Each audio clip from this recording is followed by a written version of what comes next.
Now that goes against everything that you've been taught your whole life. Everything you've been taught your whole life. You've been taught that you think with your mind. But in the Quran, it talks about what the mind does. Think about some of the things the Quran says about the mind. Jesus said, let us forget the body. He said, let us forget the flesh and go with mind. And go with mind. So therefore, he is identifying that the mind is a vehicle that we could use to transcend boundaries, that we could use to transcend time and space. So when the Prophet Muhammad, he talked about going from Mecca to Jerusalem and back to Mecca in one night, the night's journey. How did he travel? He said he traveled on an animal called Barak, and this animal in one stride, he moves as far as his eyes could see at the speed of thought. At the speed of thought, he was traveling with the mind. You understand what I'm saying? What else did he say about the mind? He said, these tools remind me of the ones we handle in the workshop of the mind. So he's telling us that there is a workshop in the mind. And he's saying where we build up thought. He said, where things are made of thought and where we build up character. Now he's telling us what we're supposed to be doing in the workshop, but that's not what you have to do because your mind is yours. You can change it when you want to. Islam, Islam, Islam. Paradigm Shifting the podcast. The Sheik, Maurice, Pennington Bay, the master student. I got one of the master teachers here with me today. Sheik, Clarence, Prather. I'm gonna tell y'all, it is a blessing to be able to have ones who can actually demonstrate Moorish science. Pure, uninfluenced by foreign influences and foreign propaganda and all of that mess, and then not only just talk it, but walk it. Islam, Sheik. Honor to you, Sheik. Islam, Sheik. Honor to you too. More praising Allah, honoring the Prophet, honoring the day, honoring your listeners and your speakers, more. Much honor to you all. Thank you. Islam, Sheik. All right. So today we dealing with a subject that, to me, you know, I have actually been feeling compelled to address this issue for a while now. You know, Allah is the best of planners, and I feel like the time is now. The time is right. Maybe if I would have tried to, you know, really address it the way I wanted to address it in the past, it might not have came out in a way that it could have been well received, you know.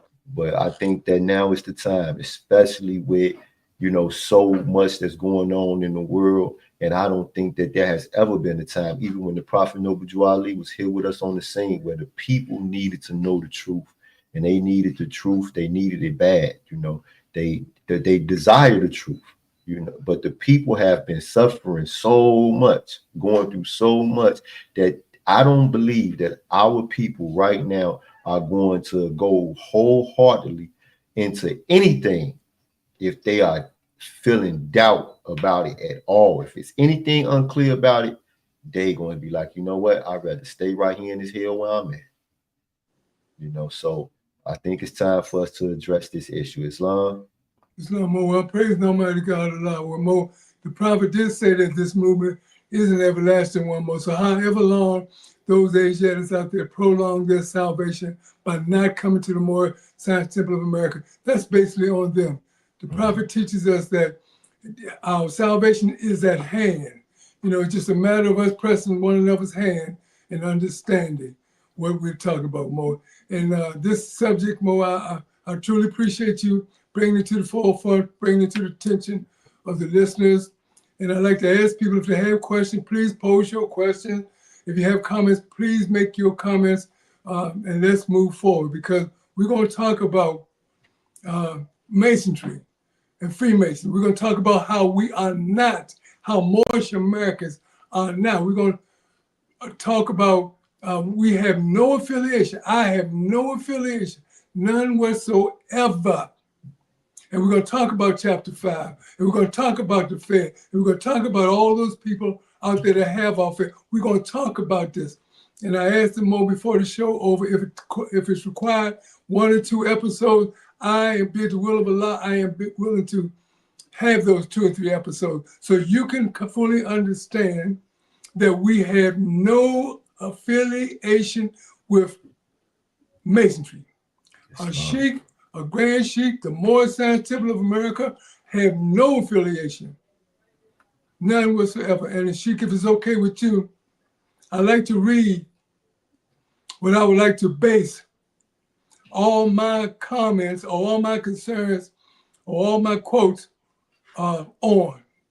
I would like to read the Holy as well. I would like to read a chapter out the 2 chapters out the Holy Quran, and I'd like to read from the Divine Constitution, a phrase to let you know that everything that I say pertaining to we not being Masons is founded on these laws, the holy laws. I think it's chapter 15, and the divine law, Act 6.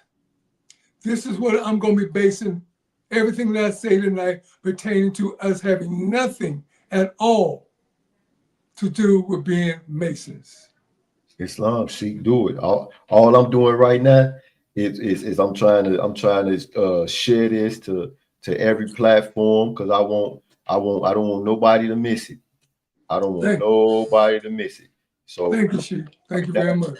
I'm just trying to make sure that I get everybody attention, all of those Moorish sympathizers who were wondering, what proof, what evidence, what could we bring forth to clarify this matter. So demonstrate, Sheik. Thank you, Mo. Praise the Almighty God, Allah, the Father of love, truth, peace, freedom, and justice.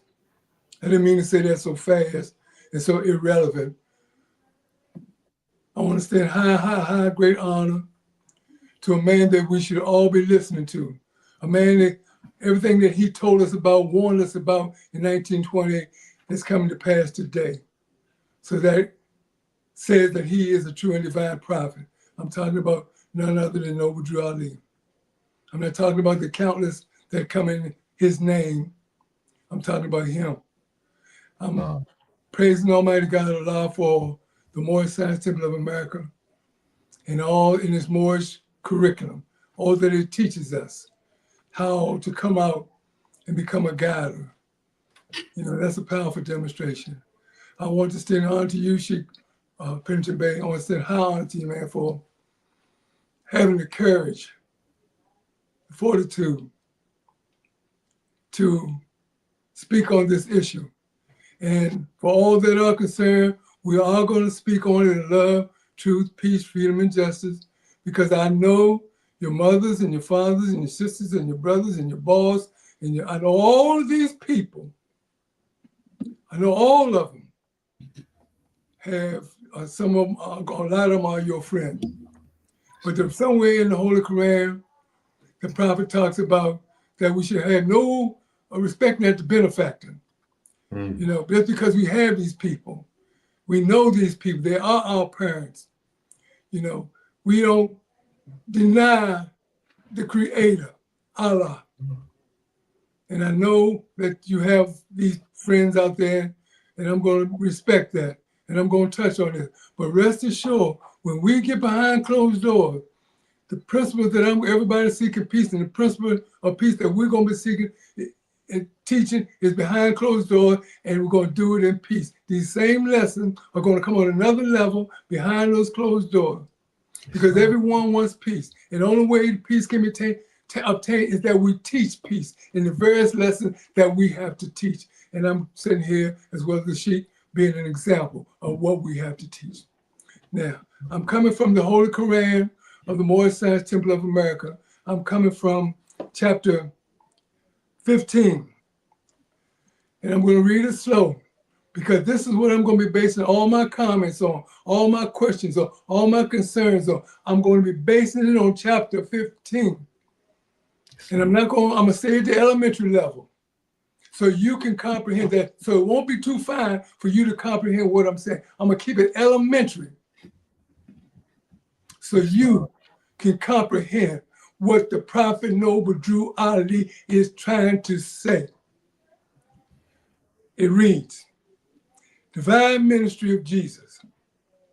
Jesus go to the wilderness for self-examination, where he remains 40 days, is subject to 3 temptations. Underline that. He overcomes, returned to the camps of John, and began teaching. Underline that.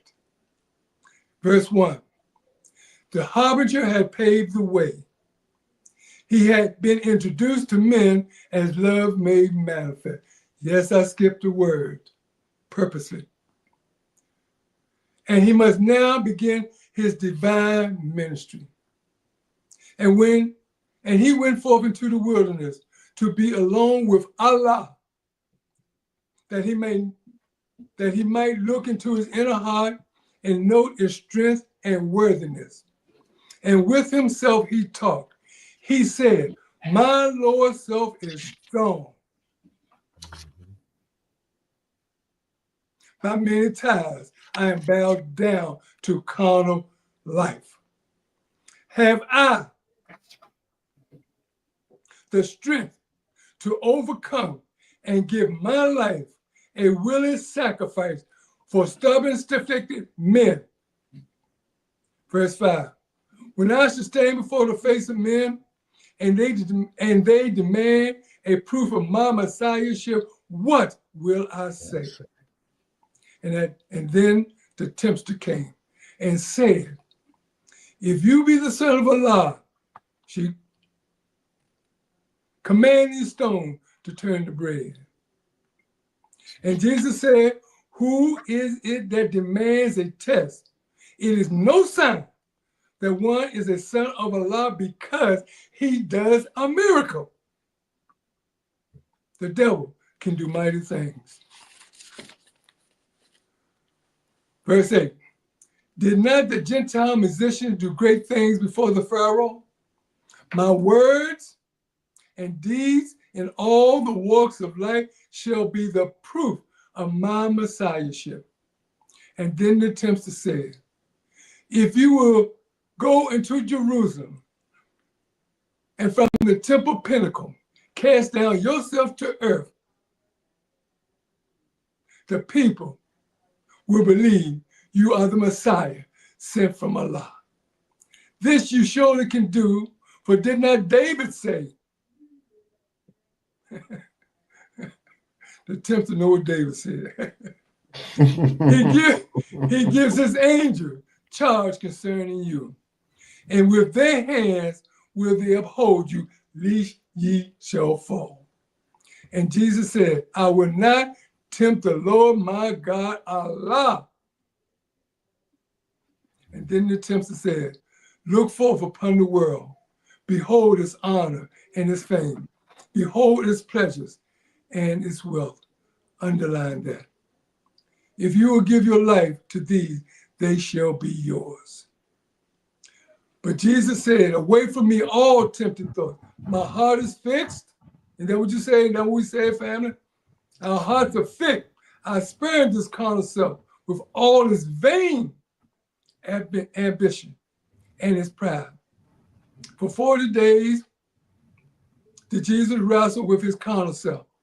His higher self prevailed. He then was hungry, but his friend had found him and they ministered to him. Then Jesus left the wilderness, and in the consciousness of holy breath, he came into the camp of John and taught.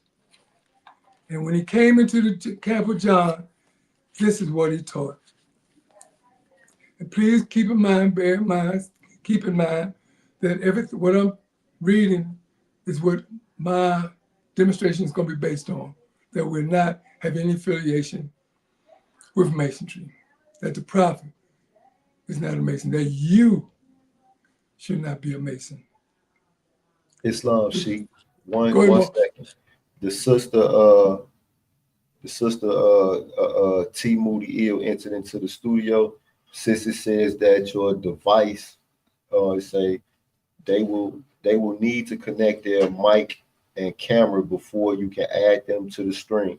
So you have to get your camera and your mic connected correct, right, and before you enter the studio, and I can put you up on the screen, sis. Islam. Okay, what do I have to do, Sheik? Nothing. You just keep teaching, Sheik. Okay. All right, again, family. And praise Allah for a sister coming to represent. It's so wonderful that we always don't have to talk about brothers. Good that humanity takes her place amongst us. Islam.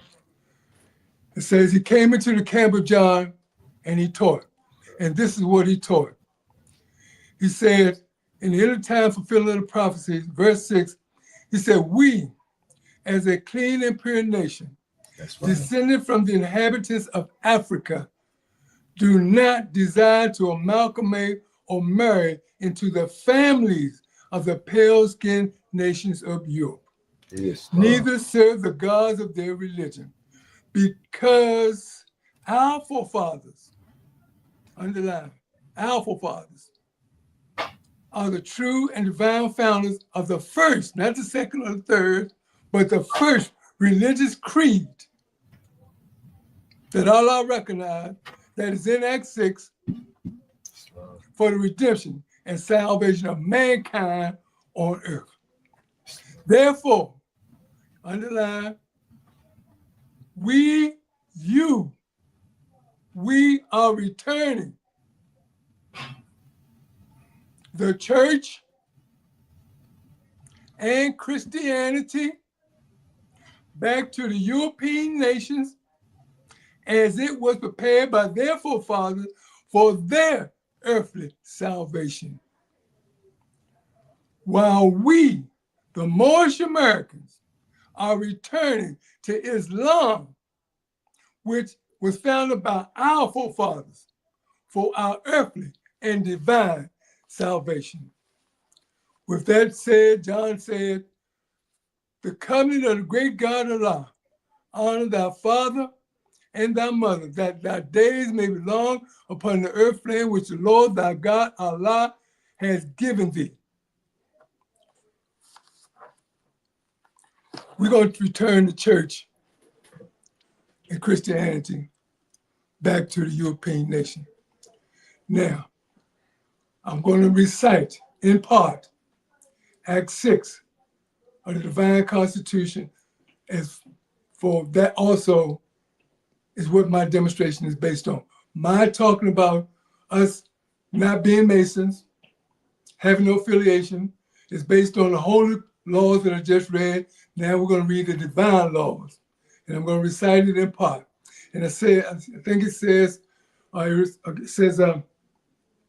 that they may know that they are not Negroes, colored folks, Black people, or Ethiopians, because these names were given to slaves by slaveholders in 1779 and lasted until 1865 during the time of slavery.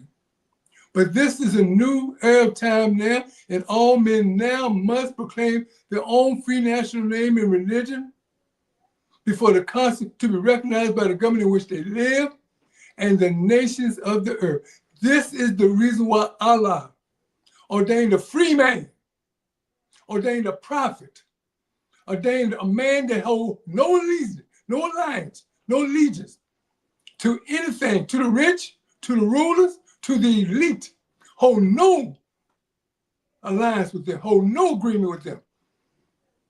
This is the reason why Allah, the great God of the universe, ordained this man, Noble Drew Ali, the prophet, to redeem all of you that's under those vows and those oaths.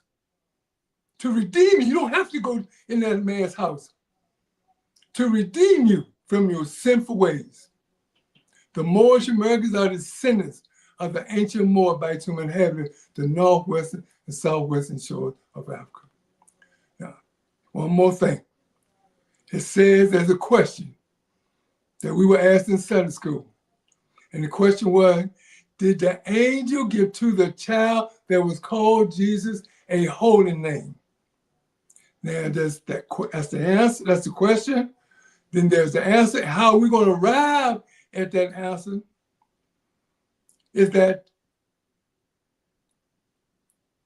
you are not Negroes, black, colored. And those that cling to these names are slaves to sin.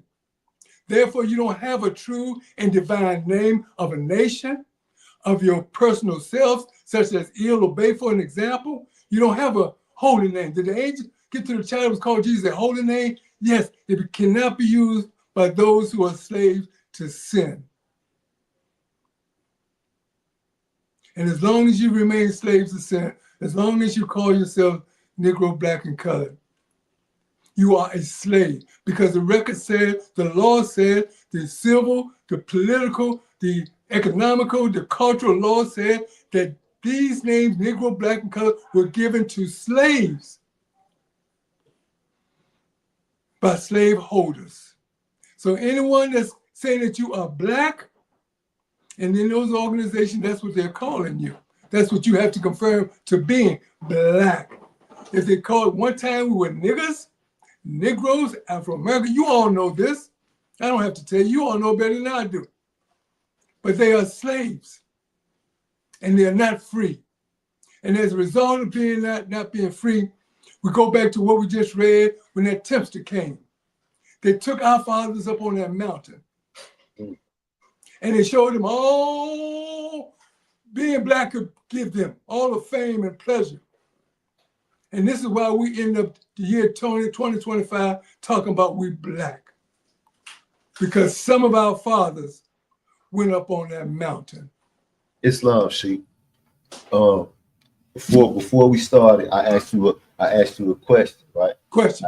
I asked you about, you know, when you came into the Moorish Science Temple of America, and during that time, if this whole, you know, induction or enthusiasm with the Masonic order and the idea that the Moorish Science Temple of America was or Masonic order, did that exist? And could you please share with the people who watching, you know, what was it when you came? Because that was back in 1968, Sheik. That's right. All right. So That's right. take us to that time. Show before we start breaking down, because we're gonna break down, you know, everything that the people try to claim. Hey, look right here, this is Masonry. Look at this chapter right here. Look what the prophet said. We finna break all that down. But before we even get into that, I want to make it plain that this is something new that came way after our prophet, Islam, Sheik. Moise, that's a beautiful question. And please allow me to answer it this way. The Prophet Noble Drew Ali came and set a lot of people free. Lots of them. But because he was only here for a brief while, and when he left in 1929, people were not strong enough mentally to tell the world that they weren't black. Strong enough to tell the world that they were not Christians. They were not our people, our leaders were not strong enough. And this is why it was so easy to carry the attempts to carry them up on the mountain and show them the pleasures of the world and say, if you will serve me, this would all be yours. That's why it's so easy, because they themselves were weak, didn't have the strength. And in 1968, when I came in the movement, Moise, it wasn't in the movement. It was behind closed doors.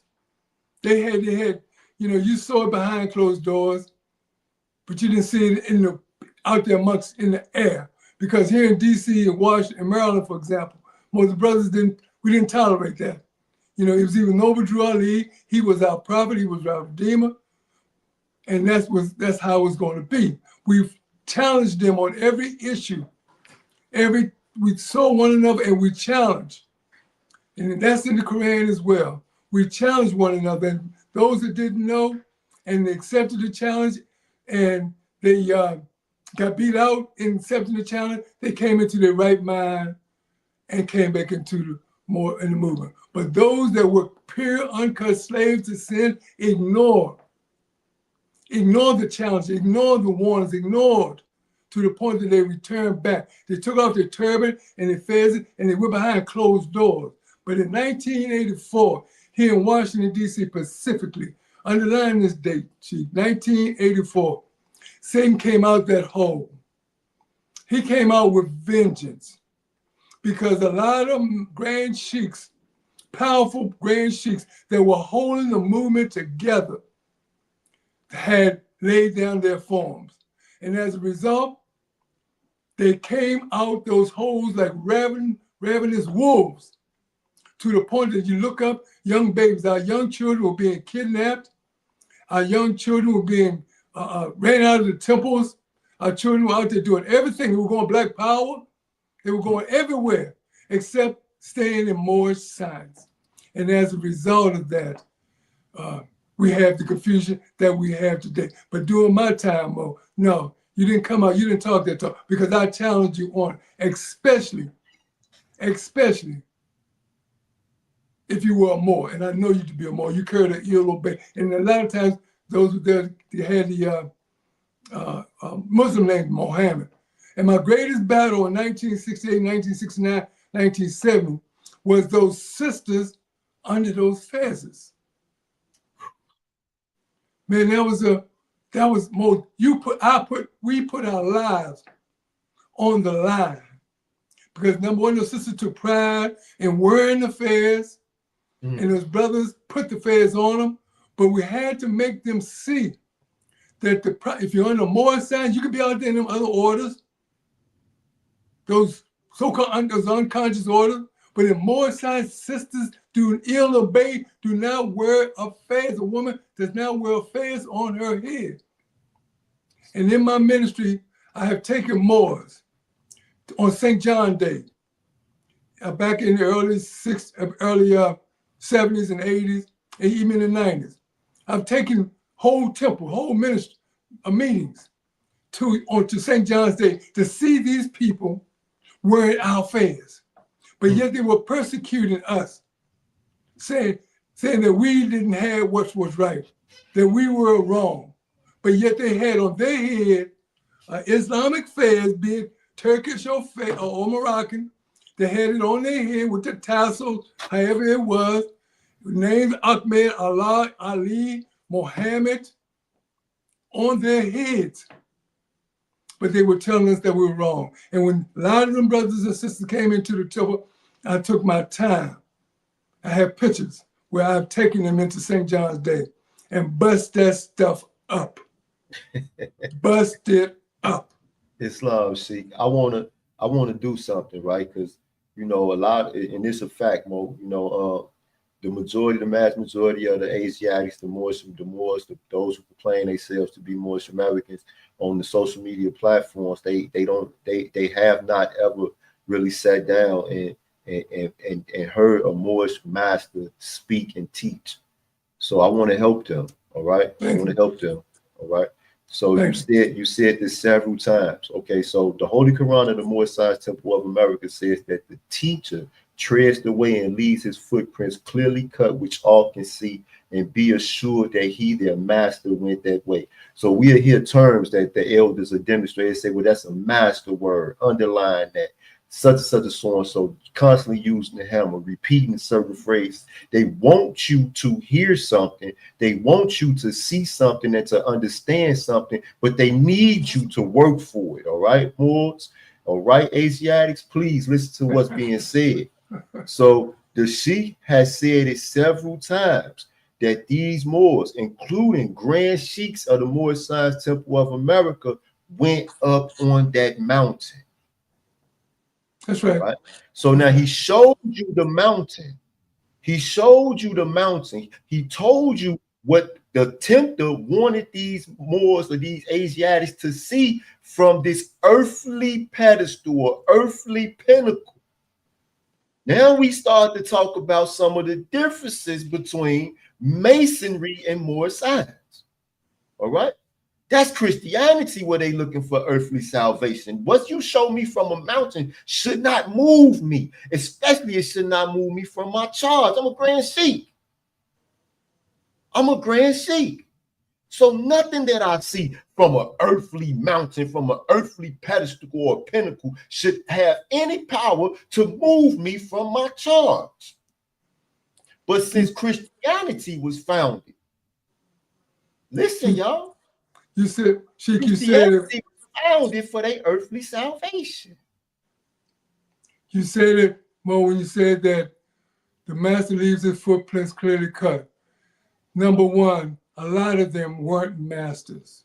Oh, definitely. A lot of our people today, especially our young brothers and sisters that want Islam, love Islam, but they're following people.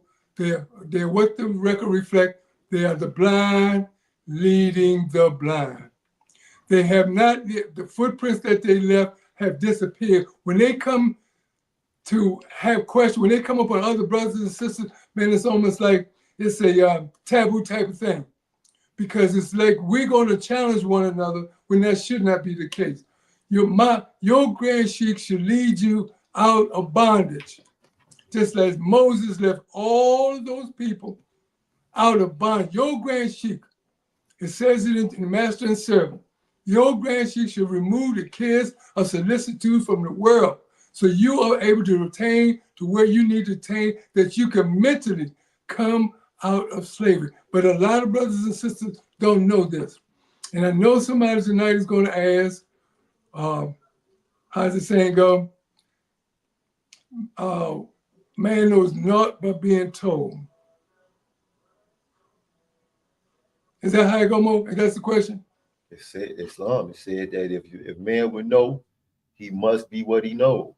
He said, are you a mastermind and do not know that man knows no by being told? Man knows not by being told. Now listen at this, Moses. Listen at this very carefully. For all of those that have that sentiment, for which is in the Quran, for which the prophet speaks of. Right at the top of your Holy Quran, I think it's on almost every page. It says several words. The holy instructions.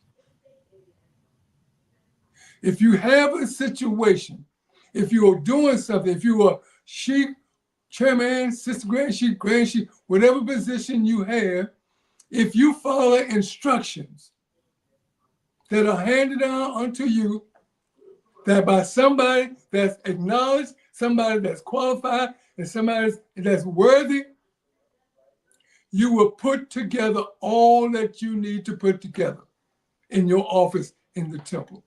But that's not the case. We're not following instructions.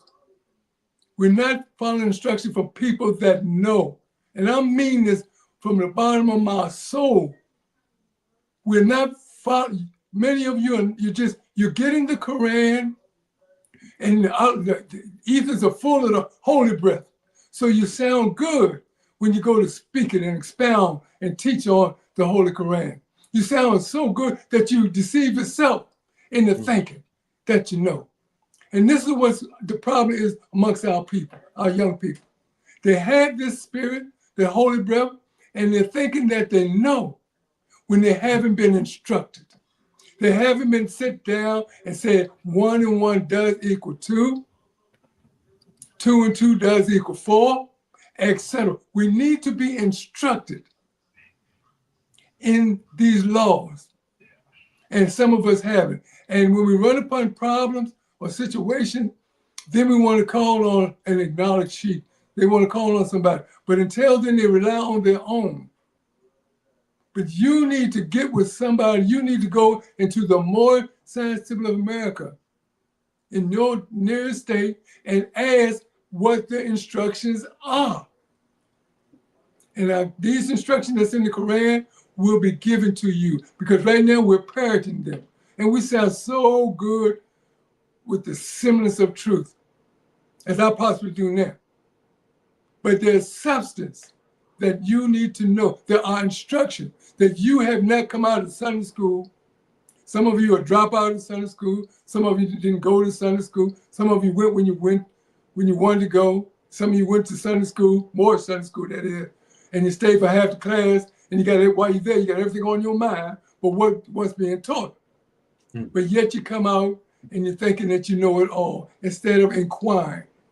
And if it doesn't sound good, you need to tell your brother or your sister, Don't be a friend. What I think is in the Quran, insufficiency of knowledge. I think it's there where it says, flattery. We get friends by flattery. I don't want no friends by flattery. Islam.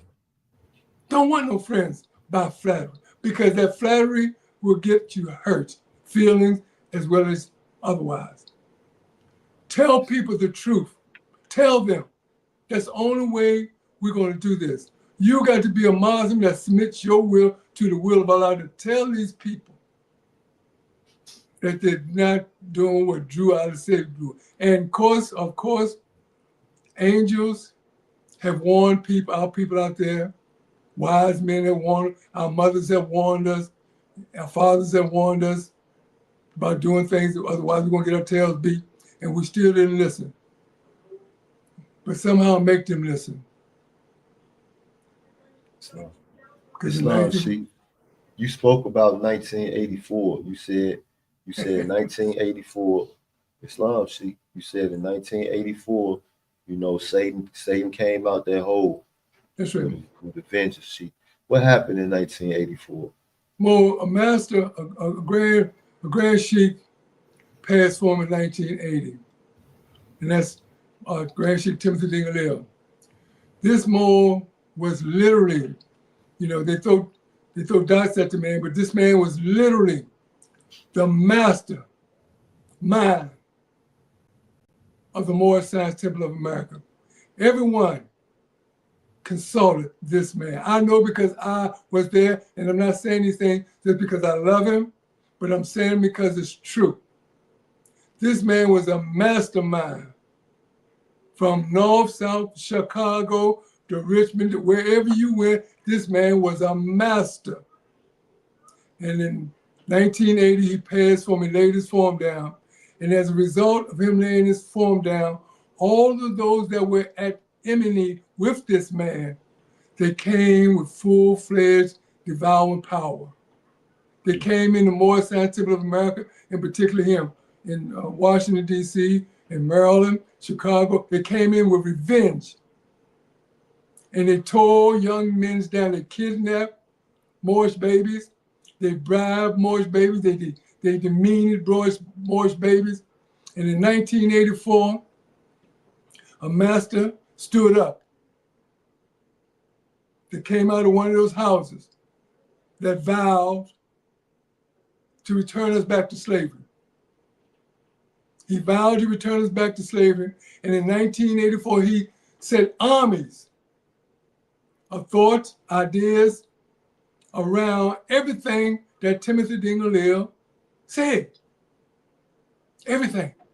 To the point that they persecuted him, to the point the man said, well, look, I'm just going to let you receive consequences, go through the consequences of violation of the law. And this is when he pulled the veil and alien passed for him. But 4 years later, Moore's Baltimore, DC, all the temples, Chicago, Detroit, all of them were in an uproar because nobody was strong enough to hold these Moors together after after Timothy Dingalil had laid that form down. Nobody. And in a mere 3.5 years to four years, temples were in an uproar. They didn't know where to go, especially the younger ones. The older ones is getting what they get because today, there's young people saying about the older one putting them in the back of the corner. Yeah, but we heard that.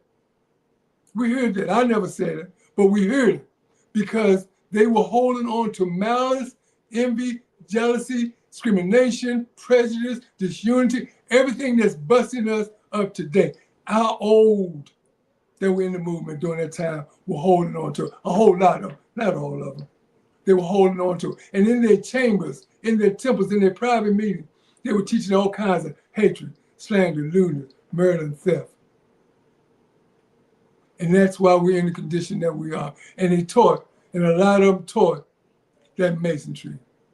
They said, keep it in the closet.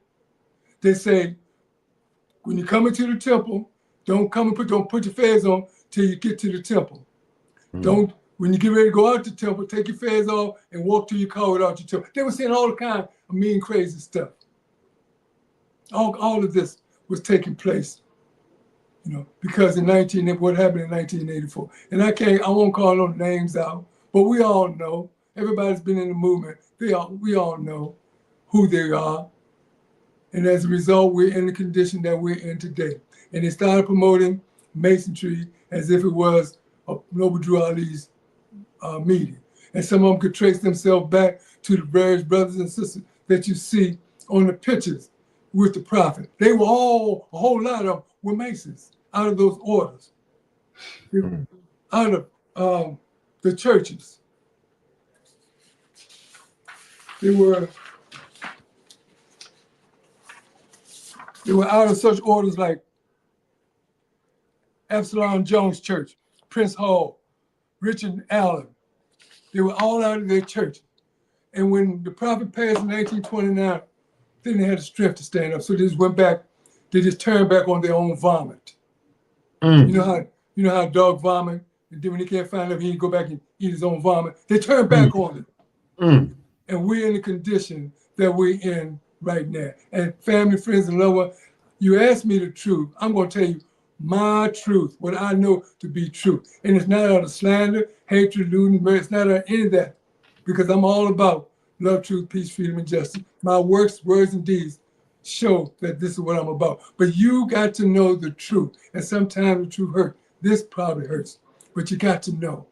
Some of the people that we're setting up under are just as wrong as two left shoes, as my grandmother used to say. Wrong as two left shoes. And if you put that left shoe on the right foot, it's gonna hurt. You ain't gonna be able to go too very far. And this is what our people are doing.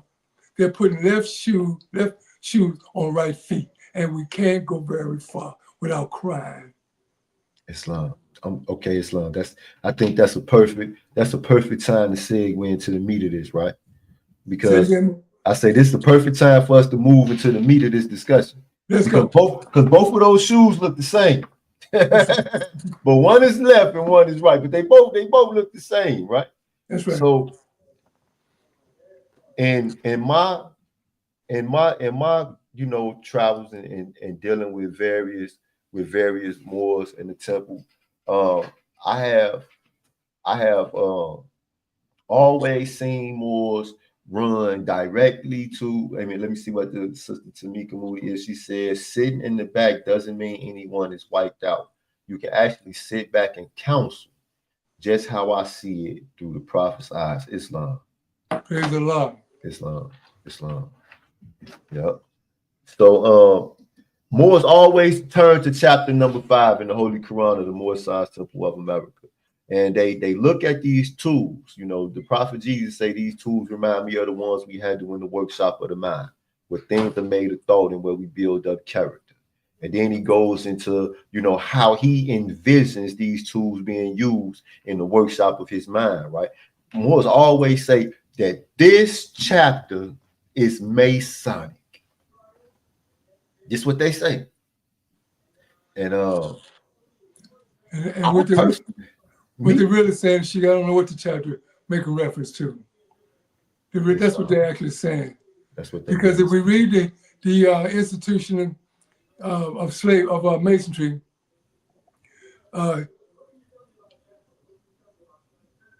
Jesus' father was a carpenter, and their term were builders. These people were master builders. They use mortar. When you say Masonry, they're making reference to an order of fraternity. We are not Masons. Now, chapter 5. Here's the blessing mode. These tools remind me of the tools we use in the workshop of the mind. Question: can you put an axe on your head? Can you put a saw? Can you put a chisel? Can you put a hammer? Can you put a ladder? Can you? You say, can I put an axe or a hammer on my head? Yes. I don't think that would be healthy, Sheik. Mo, the record said, now listen what the prophet is asking us. What he is saying. These tools remind. The key words here is remind. So what are the actual tools that he's remembering that we use in the workshop of the mind, where we build up character? It's right in our Quran. I think it's right in that chapter where we build up character. What are the actual tools? What these tools remind him of? Now, when you axe is to chop down the squares to draw a circle around, or the compass draw a circle around passion and desire. The squares you make a line straight. We use a chisel. We use a hammer. We use a plumb. These tools what do we know? And we do know it, Sheik. What do we know that he's making reference to that we can use in our minds to build up character? Somebody answer that. Islam. What do we use? What is it? What attribute of character, virtue, what law, what principle? What is it that we use to build up character? Islam. It's right there. It's love. We use love. We use love. It's love, love, love, love. Faith, What else? hope, and love. What does it, Mo? What else? What else?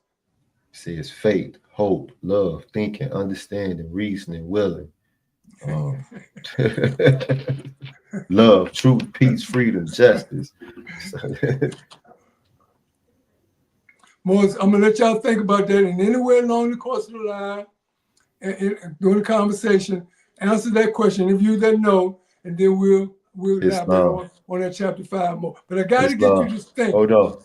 Tamika Moody said truth. Okay, we got to. Okay, praise Allah, Sister Tamika Moody. Praise Allah. But we're gonna go a little further.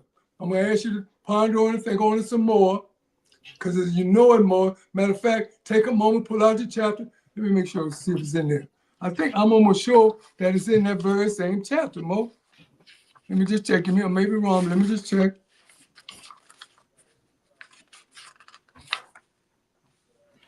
Oh yeah, right there. Yeah. He said right there. Yeah.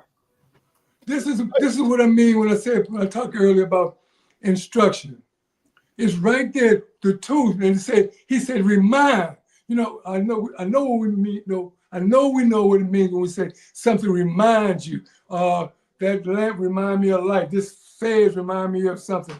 What do we mean when we say these tools remind me of the tools that we use in the workshop of the mind, where things are made of thought and we build up character? It's right there in chapter 5, Mo. It's right there.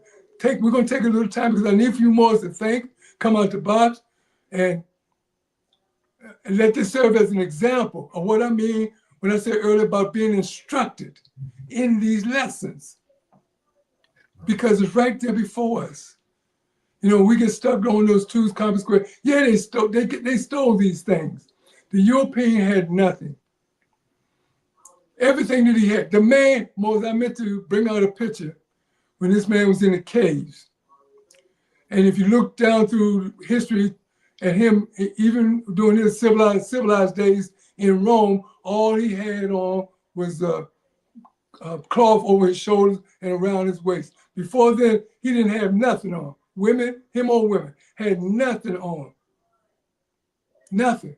So they had nothing. Everything that these people have, even unto this day, everything that the people have for their earthly salvation, this is why they want so much of it.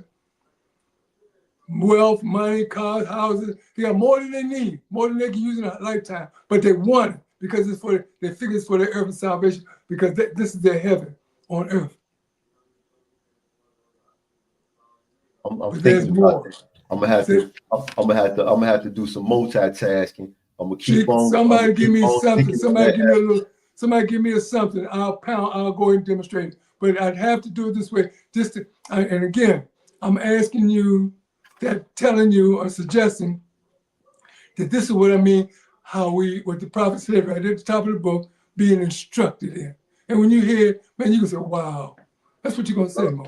Well, he says that these tools remind me of the ones we handle in the workshop of the mind where things are made of thought. So it's thought what we using to do everything. But what are those thoughts, Sheik? What are those thoughts?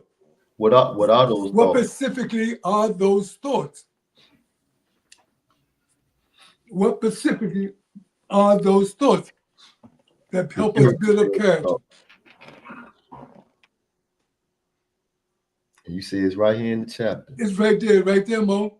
It's right there, Sheik. Yes, sir, right there. It's right here.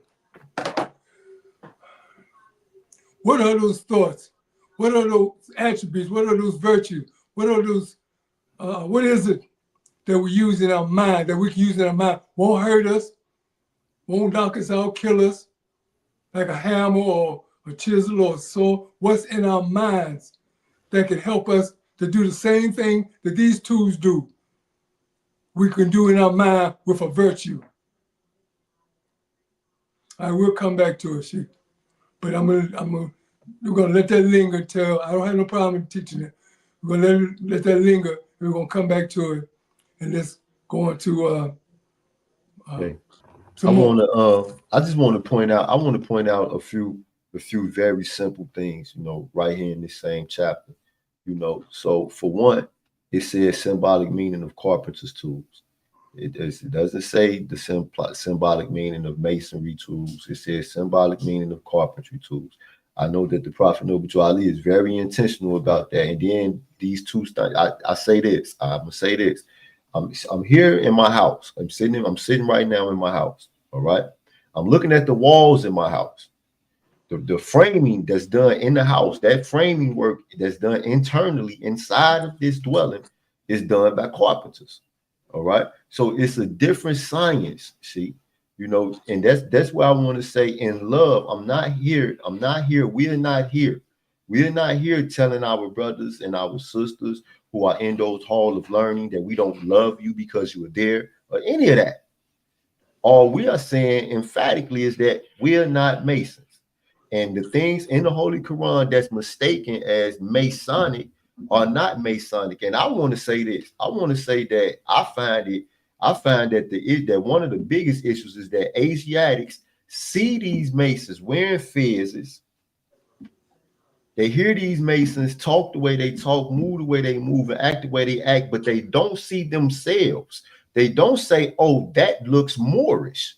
They say that what we doing look Masonic. And Sheik, and you know something? Until Sheiks like yourself, and even Sheik is moody ill, until more like you let these people know that they can break those vows and those oaths, that's how it's going to continue to be. Our organization is to uplift fallen humanity. We're telling those people in the Quran, that you don't need an oath. All you need is a nationality card in your pocket. The Prophet Noble Drew Ali came in 1928, 1913, and he went out and in 1928. He brought all those souls gathered unto him. The scepter shall not depart from Judah, nor a lawgiver from between his feet until Shiloh come. And unto him shall the gathering of the people be. No matter what was on scene at that time. And Absalom Jones and Prince Hall, them people go back to the 17th century. Richard Allen, they go back to the 17th, 16th, 17th century. And the people were never gathered unto them. And when they came, the prophet broke those vows that they had taken were broken. They could go on to live free, but they had on their mind the wealth of the earth. And as a result of having the wealth of the earth on their minds, they went back when the prophet left in 1929. And we're left to our own way of life. But it's going to take you to raise this organization, take you to know that you are Muslim, open these temples up Fridays and Sundays. You're going to teach on Sunday. You're going to demonstrate on Friday. You're going to teach people to leave out of this Sunday school and go on to be a guide of our organization, a guide of people. Because when Timothy Dingley was here, he went into those halls of learning. He went in there, in Baltimore, Maryland, here in DC as well. He went in there and he mastered, and everybody came out, a whole lot of them, and not everybody, a whole lot of them came out and got their nationality card in their pocket. I could tell you some big people right now that you know, even right in Chicago, they got their nationality in their pocket. That's what we're talking about. The people know that they're wrong. During 1928, when the Prather was on the scene, man, they were, if you read the convention minutes, October 1928, you'll read in there that those people were glad. Oscar the Priest, Charles Drew, Marcus Garvey, Charles V. Roman, well, Lomax Bay is a different story, but all those people that were at the Harriet Tubman, was it Harriet Tubman? Yeah, Harriet Tubman that just passed in 1913. All these people acknowledged the prophet. And many of them acknowledged Timothy Dingley before he passed, folks. When he left at his funeral service, there was people there that the cars were around the block and double parked. People, you got all kinds of money, all kinds of security and at his funeral service because he had mastered those people, man. He had told them to come out those orders. And they were all sorry to see him go. And that's what we got to do, Mo. We got to master these laws so we can bring our people out those orders and then stop talking about their Mason, especially the young ones. The old ones, the stubborn, set in their ways, they can come if they want to. But the prophecy has opened up for that as well. The prophecy says that you can get the old and stubborn, stiff-necked. Those are set in their way. Said this wine is a new wine, a new drink, a new honey that will not tear the people apart when they kick Christianity aside. And that's what they're going to do, Mo. That's what Mo, let me say this, Sheik, please. All of those people out there in those orders, in those churches, all of them coming to Moorish Science, all of them.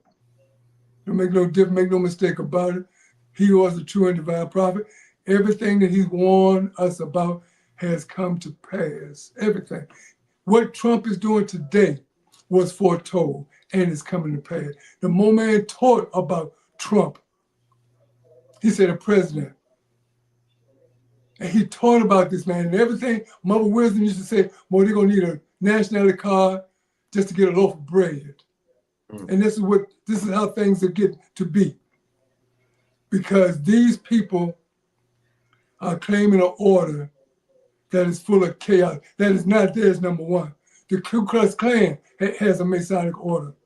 The Ku Klux Klan said, I don't want you in my church. I'll burn it down. It's mine. I can burn it down. It's mine.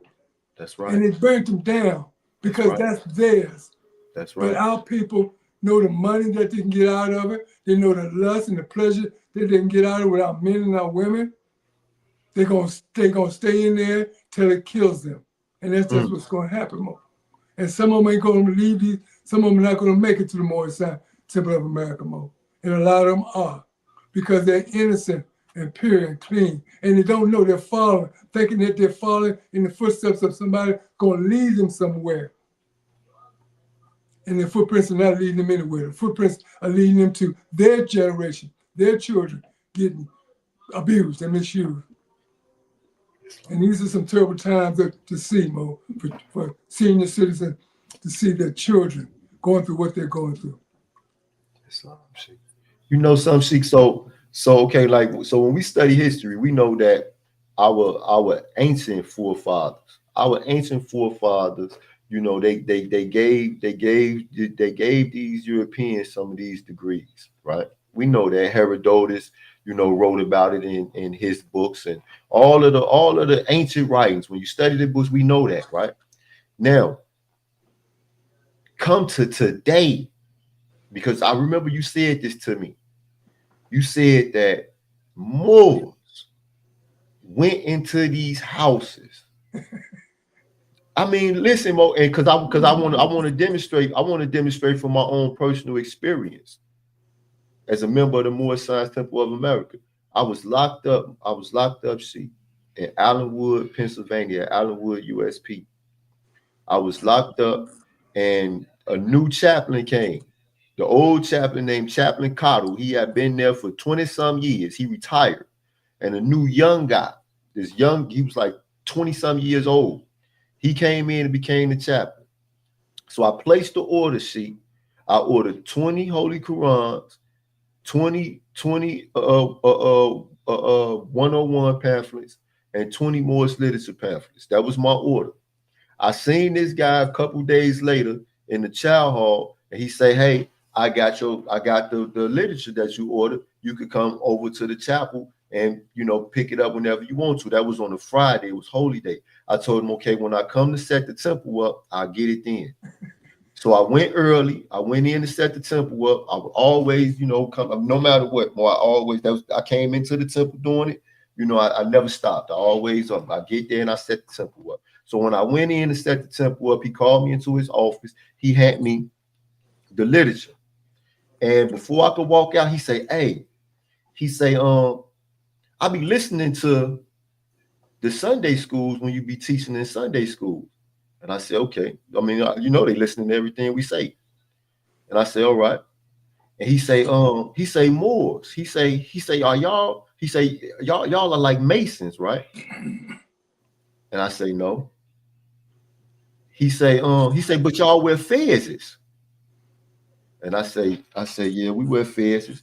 Now, at the time, I was about 33 years old. I had absolutely no interest at all in engaging him in this conversation. Period. I mean, none whatsoever. I already know what he wants, Sheik. So I'm like, I just want to dip. So then he tell me, I'll turn around and walk out the door. And as I turn around, now something tell me I count the Qurans. He gave me 18 Qurans, Sheik.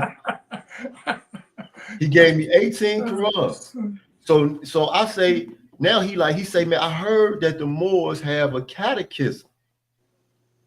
He say, "I looked in y'all locker, I looked in all y'all drawers, and I can't find the catechism."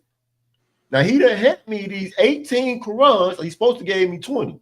He done gave me 20 questionnaires and 20 Moorish literature pamphlets. And I say, "I don't know what you're talking about, but I asked for 20 Qurans." So he looked around like this, and then he opened up the desk. There's 2 Qurans sitting right there in his desk. He takes one out and give it to me. I say, "What you gonna do with that one?" And he say, "Oh, I'm gonna hold this one in case somebody in the special housing unit asks me for it." I tell him, "Well, we already done made arrangements. They have Qurans back there already. I need those so I can teach here." He said, "Oh, well, I'm gonna hold this one in case somebody need it." I understand. I can understand that perfectly, man. They don't want to come, but they want the literature. The prophet says in that Quran, he says that you had the wisdom of the gods. Why seek for wisdom in the halls of men? He had the wisdom of the gods. Chances are he's in one of those orders that I'm almost sure I would almost wager that he was, but he wanted some more light. You know that, and with that, but you should. You know, I would have taken the opportunity to set him down. He would have been the inmate, and I would have been the free person, because I would have told him. And these are the opportunities that we got to seek, man. Don't, you know, the opportunity that like that presented itself, I would have literally set him down. You want this record? Let me instruct you in it, you know, and not only that, but come on to one of these meetings, and I'm looking for you to come, and I'll come looking for you to come. I would have did everything to bring him to that meeting. These are the things. These are the things that we have to do. European, Sheik. Oh, European. Oh, yes, he doing nothing. He doing nothing but stealing. And make no mistake about make no mistake about this. When you talk about the history, again, these people had nothing. When our forefathers civilized them in those caves, in the Caucasus Mountain, in Europe, those caves of Europe, they had nothing. They literally, I started to bring down the picture, send it to you as well. They literally had nothing. And in this picture shows where our fathers gave them all the civilization that they currently have. We gave them the civilization and they gave us their condition. So that's what we're looking at, Mo. We got to return, we got to reverse that back. Religion means to return back. Our religion is Islamism, that old time religion, to return us back. What we read in the chapter, in the time fulfilling of the prophecy. We are returning the church and Christianity back. That's what we're going to do. We're going to turn it back. We don't want your Masonry. We don't want your Christianity. We don't want your seal upon our foreheads of 666. We don't want this. We don't want to be able to buy all that you're selling, because you know them selling us poison. Our job is to return it back, but we got to do it through the masses of our people. And you're starting it. We're starting by talking to our young people, sharing these things with you. But Mo, and if it was a European, man, I'd have used him, Mo. I'd use him like probably Jesus did with on the Tiber River when they had their brother and sister. Yeah, Mo, he'd have been. I'd have had him every time I seen him. He'd have been going to the warden's office or the junior warden office. He'd have been going somewhere. He would have been going somewhere to do some work. You want this? I wasn't ready. See, say it again. I wasn't ready. Well, praise Allah, Mo. He'll know the next time. Somebody's gonna benefit. Some brother, one of these Moors is gonna benefit from the work you've already put in, Mo. Somebody's gonna benefit from that. Him having that Quran. Somebody, because he can't use it. Even though it's 18 missing years, life works teaching to Jesus, he can't use it because he don't know how. You go into their house, you got to do things ABC 1, 2, 3 according to how they say it. You can't do it to what you want to do. You can't. They're not going to allow you. You're violating their oath. You're breaking their oath when you do. But if it's coming, you know what you're saying. You know what you're saying, Sheik. Tell me, it's the same way here.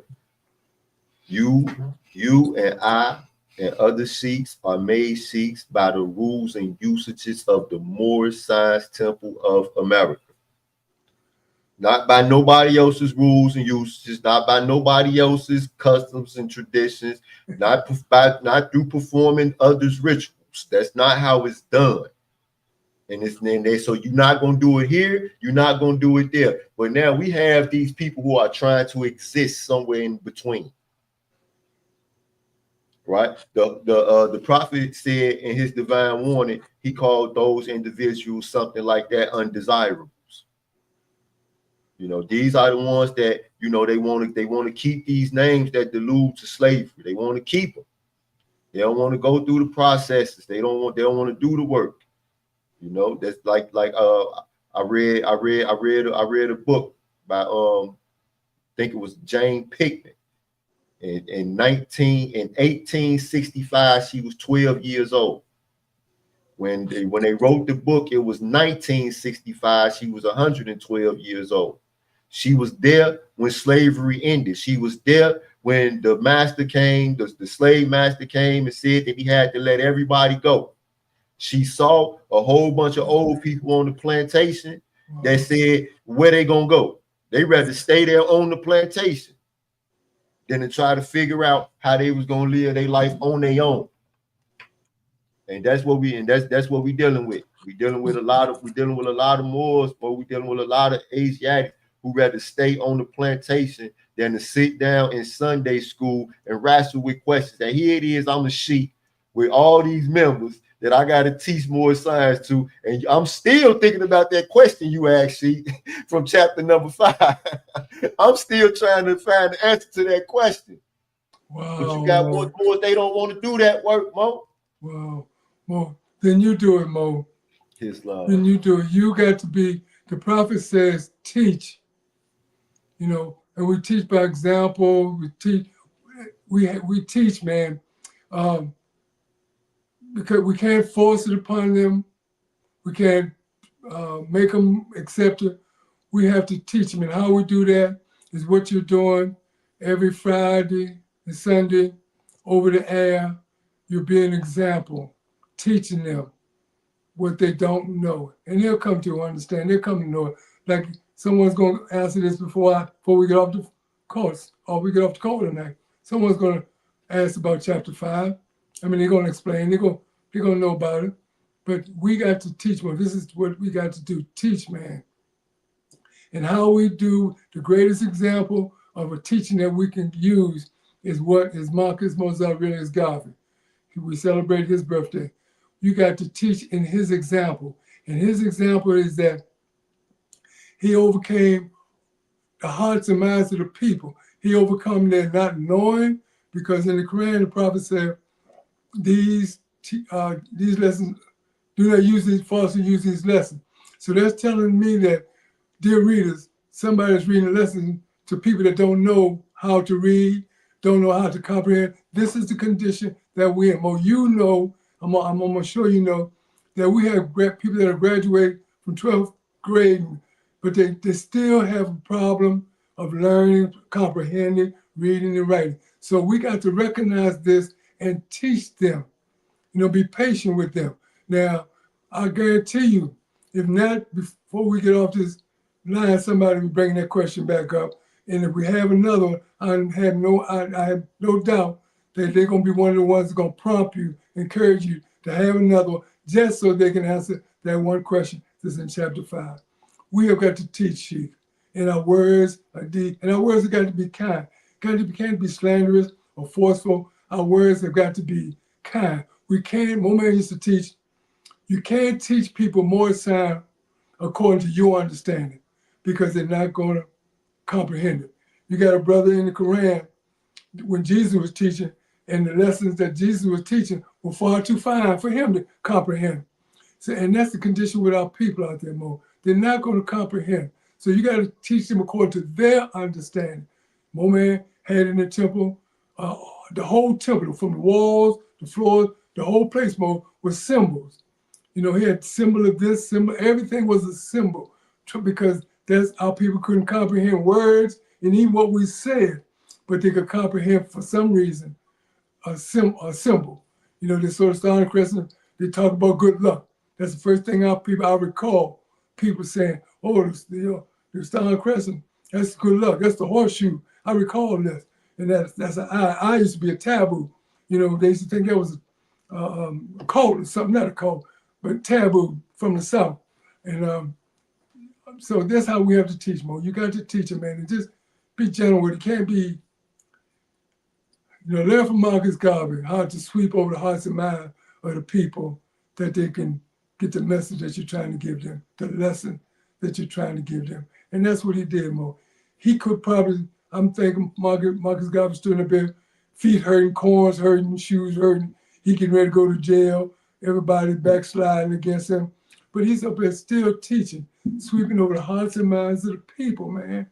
You know, letting them know, identifying their problem and giving them a mental solution to their problem. And therefore, this is why he was so strong. And when he resurrected those soldiers in 1865, the Asiatic cavalry, Asiatic soldiers from 1865, well, that was, the world shook. The world literally shook when the world looked up, and the same Asiatics that won the war for Lincoln in 1865, Marcus Garvey had them up here in New York, countless of them.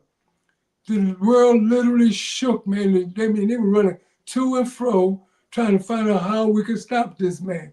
Then, of course, from within, they found a way to do it, but it didn't stop him. You know, they didn't stop him, because he sent them to where, he sent all his members to where they're supposed to be, for which was Moorish Science. So just teach with love, Mo. Okay, this one of the images that you sent me, right? Yes, sir. Okay, so I want to. The first time I ever heard this, Sheik, I had to be about 5 years old, and it was, remember on the cartoons where they used to have the little teaching thing that used to be on the cartoons. I don't remember what they used to call it, but it was on there, and it was a picture, and it was a 6-year-old cartoon character who's supposed to have been George Washington. He said, "I cannot tell a lie. I chopped down my father's cherry tree." Wow. All right. Now I want to demonstrate this particular image we looking at, and we see the Moors in the background. you know, with their fences on, and these Moors is tied up. They tied up back there. And we see that that this George Washington is chopping down the Moorish flag. Now, that saying and that image it's not a true statement. It's a symbolic. This is a Masonic message, you know, one to each other, and we know it now. So it did, you know, more to say, you know, some of us to say, well, you know, this came out in the 19th century. This came out after, you know, George Washington, you know, had already changed forms and was gone. That's right. This is a Masonic message. And they saying that it was George Washington, one of their leaders, their leader here in the United States of America during that time. And he's chopped down his father's cherry tree. Mo, Right? Mo, you know, do you know who that is in the background of George watching him chop the tree down? Tell me about it. Oh, that's Prince Hall. His junior, senior wardens. They had just left out of a meeting. They just left getting a charter from George Washington to be the father of Negro Masonry. George said, you don't need to be, you don't want your own. You got the flags, you want to take that flags off too? They took off the flags, and it went better still, they took it and enshrined them. And then George said, okay, you're cut off. This is what this is demonstrating. They're standing back there like their hand, like you said, hands are tied. They were standing watching this man because they took a charter saying that Prince Hall was the father of Negroes, not Moors, Negroes. And thus we were cut off from that point on. These names were given to slaves, but slave holders. They're the slaves, they're the slave holders right there, Mo. Evidence. A Mason. Fred Prince Hall got his charter from a Mason. He didn't go get him from a general, George Washington, the military, even though that's part of the degree. He didn't go get him from a president. He went and got him as a Mason. George Washington said, as a Mason, and got a charter to teach to give to him to teach Black Masonry. And the brother that drew that is still alive today, Mo. He's on Facebook. You see him on every day. The brother that drew that still, yeah, he's still alive right today, Mo. Wow. Yeah, Mo. So, and that's 6 and Chestnut Street, Philadelphia, Pennsylvania. The house, the building in the back, that's standing there today. And right there in front of that building, where it has on a plaque at the bottom, it says Lincoln stood here. President Abraham Lincoln stood here. Lincoln was the one that freed us. But that's 6 and Chestnut Streets in Philadelphia, Pennsylvania, right there, Mo. Independence Hall, where they have the Liberty Bell, the most famous symbol of liberty, our flag, the Liberty Bell. That's George Washington just coming out of the Conspiracy Continental Congress when he said, come let us cut Moab off from being a nation. They chopped down our flag. And he put it in the storage room. And when Drew Ali came and got retrieved it in 1913.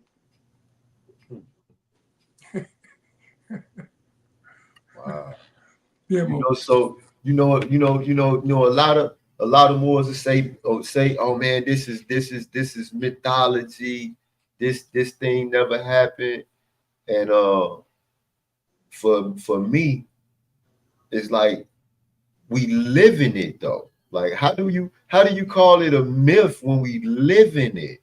See, let me translate that for you. When anybody ever tell you that again about Moorish Science, about Moorish Science Temple, they're simply telling you, I don't know, and I'm not going to tell you that I don't know, but I don't. Because anybody that's been instructed know what you are being instructed in today, taught today.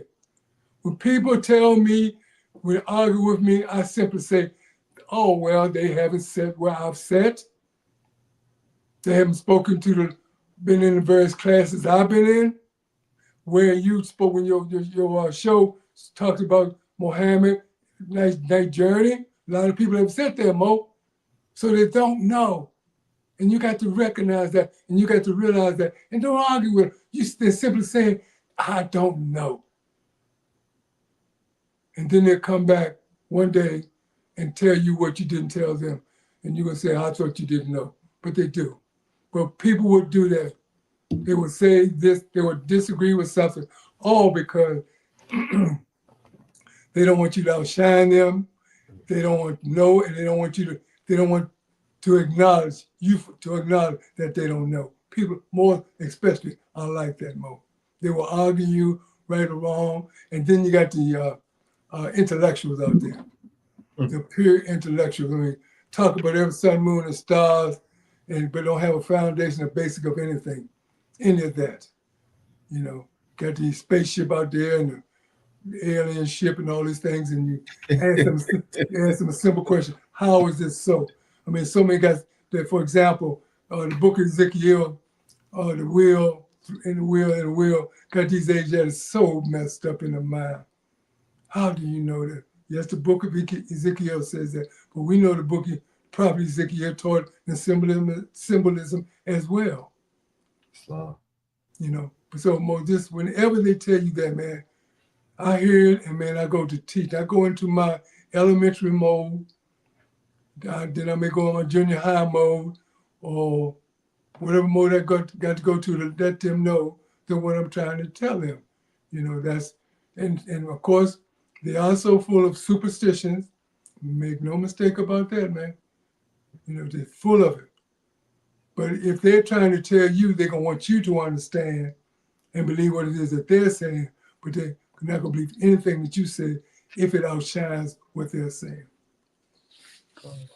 okay, so yesterday I was talking to the Moors, and I was telling the Moors about Albert Pike and about his book, The Morals and Dogma of Freemasonry.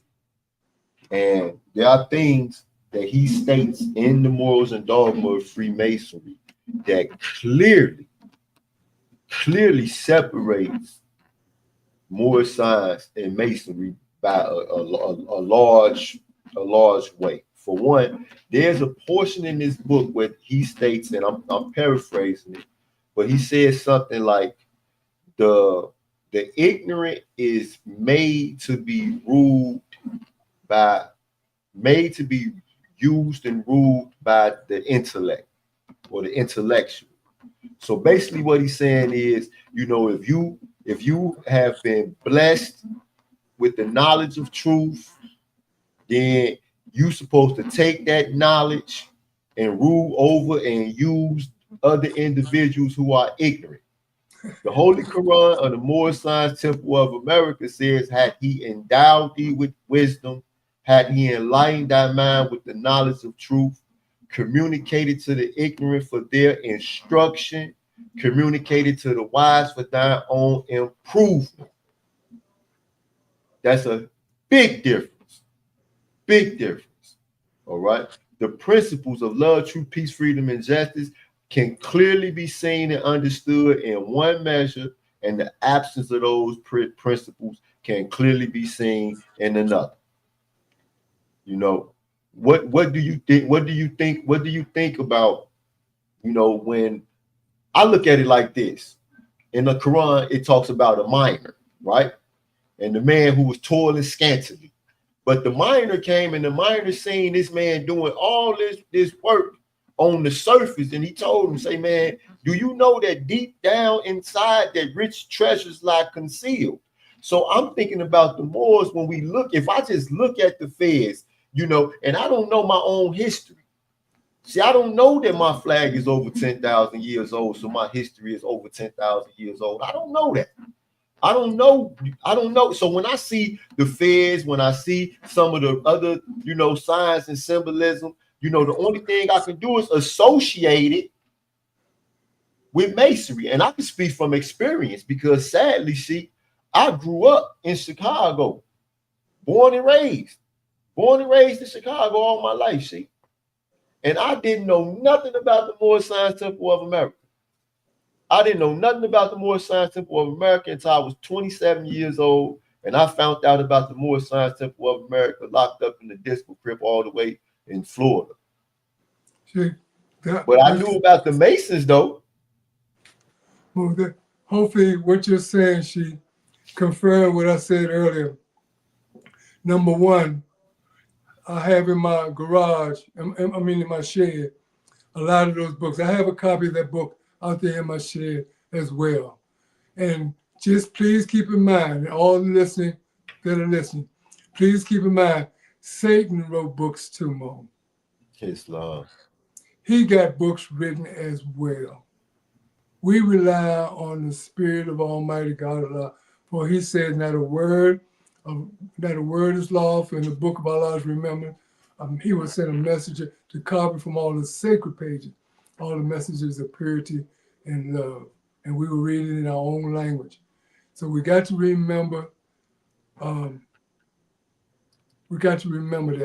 And more, and please keep in mind, there's a bunch of us in Chicago. And I'm getting ready to address that right now, brother, Mr. Phillips. I'm getting ready to address that right now. This is go back to what I said earlier, that how Moors, when they go into the temple, they get to the temple, then they put their fez and their turbans on. When they left out the temple to go home, go to the car, they took them off. This is why you Moors that in Chicago don't know about it. I mean, I've attended many Bud Billiken parade with Moors that are in Chicago. I've gone up there many years to the convention, but you don't know because brothers are holding this stuff in the crack. They're slaves. They don't have the strength to tell you. They have the strength amongst their own brothers and sisters, but amongst the people, they don't have the strength to tell them that they're not Negro, black, and colored. They don't have the strength, and therefore they literally take the fez off when they leave the temple and put it on when they come to the temple. That's why our people don't know about Moorish Science, the birthplace or the convention, federal and state, 3140. Well, there's a couple other places that are more sacred, holy ground, sacred places. I mean, they don't know. They don't know how we were going to Cook County, the big old glass building. We were there one time. I mean, people, and they don't know. So this is the reason why, because they kept it behind closed doors. But they brought it out after 1984 because they could do what they wanted under it. They could did more. I don't dance under this. I don't even dance. I don't curse. I'm not even going to look at a very beautiful woman under this right here. I'm going to respect this because it's a holy piece. It's a famous holy piece to me. But people are doing it. They're doing everything down about underneath this thing, man. They just should be considering it more sacred than what it is, And so that I can understand it. I even thank them for taking it off out while in the public because of the things that they were doing. Going up the street, come in the temple, go take it off, go up the street, smoke a cigarette, go in the car. Oh, come on, man. Stand outside, argue with your girlfriend or wife or somebody while they at the temple and they home. Come on, man. This stuff got to stop. That's the stuff that's got to stop. And that's the reason why you don't know. Because people want to serve their carnal self. They don't have the strength to overcome and give their life and will and sacrifice. They don't have the strength to stop doing all the things, eating the swine and smoking the cigarettes and drinking that drink and running 2 or 3 women and running 2 or 3 brothers and cussing out your mom. They don't have the strength to stop doing that stuff, man. And that's what Moorish Science, that's what being a Muslim, that's what answering the call to Noble Drew Ali and require that you do. Be a strong, faithful Moorish American Muslim. Islam, Sheik. So this another image right here that you sent me right here. Yes, sir, Mo. You want to break this down for the people, Sheik? Mo, this picture right here is hopefully tell these Moors every time I pick up or talk to them or even pick up on Facebook, this picture always pops up. Always. The Baphomet, those two pictures on my right are statues here in Washington, D.C. right now. The one of George Washington in the middle, that picture was taken, put in stock. It's right in the museum, not too far from where I'm living at right now. I can literally jog there. And they just opened, they put out of storage, maybe about, I think it was 2020, when I did a documentary. They're just taking it out of storage now because they're going to display it now because Satan is out there. He's saying, bring my God out, but it's all that's demonstrating the Baphomet. The Baphomet is in a costume. No, there's nobody as hideous as what the Baphomet looks. So you got to see, the prophet said, what people represents the lower self. This is a person in that with their horns. Where's the picture? In the horns, in the wings, and all that. You see, that's an actual man that represent and is representing a lower self, lower thoughts, lower idea. So what people represent the lower self? Those who are cast out of the holy city. And this man is representing the lower self. And here he is sitting over here with all these muscles and like he got a body like mine or my 12-year-old son. George ain't got that kind of body. He eat too much wine. Yeah. But that's how they're making him look. They want the beauty, Mo. They want the beauty of the man, But that's how he's looking. And representing the same thing. But only he don't have on a costume. And then this other one is the same one. That's George. That's at the National Masonic Memorial right in Alexander, right across the bridge from me, about 17, 18 miles from here. That's the Masonic, that's right there. And this to tell people that want to be a Mason what it's all about, what its origin. And if you go, this is the picture with George standing straight up. That's at the George Washington Memorial Museum, right across the bridge. But in there, they have, the place is beautiful, richly furnished, but have plenty of pictures of fences. Dogs can get Moses in there, darker than me. They got King Solomon in there, David. They got Jesus. They got the burning bush. They got all of these pictures of dark people under the fez. Moses, Daniel, Ezekiel, all of these, Mo. But just not too long ago, I guess maybe 99, I think it was. You could go in there and go to all of these chambers, all of these rooms, where they have all these various degrees in the grotto, the Knights Templar, you got probably 25 various chambers, orders that are in there. But they closed down all the orders that had reference to the fez. Because the director of the George Washington Masonic Memorial said that Masons are not fez. Don't wear fez. This is not Masonry. So when you go in there, if you ever come down, Sheik, I'll take you there. If you go in there, you have to request. You literally have to request to go into the various chambers where they are wearing the fez. They'll take you in the Knights Templar, they'll take you in the Cedar, they'll take you in all the Christian ones, but you have to know about, first of all, and you have to request, secondly, to go and see all of them, because they said, they closed those rooms down to the public because they said Masons, European, Anglo-Saxon institutions, Masons, York Rite, Scottish Rite, do not wear fezzes.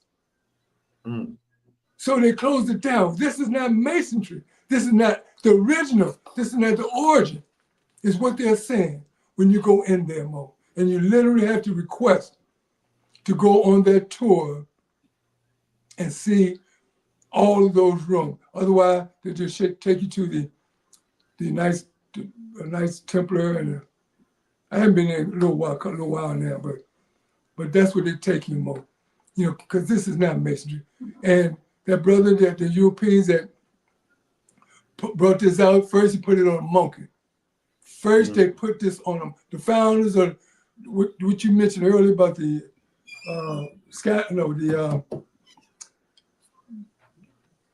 whatever.